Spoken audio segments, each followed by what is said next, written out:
Maraming araw at gabi ang aking tinunong. Mga mahal ko ang nagpalakas ng aking loob. Hindi ko napansin ang takbo ng mga oras.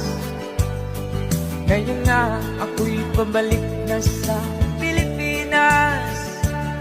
Pabilis ng pabilis ang tibok ng aking dibdib, habang ang eroplano'y palapit ng palapit sa bayan kong kay Tagal ding hindi ko nasilip. Ngayon ay muli ko na itong mamamasid. Unti-unting bumababa itong sinasakyan.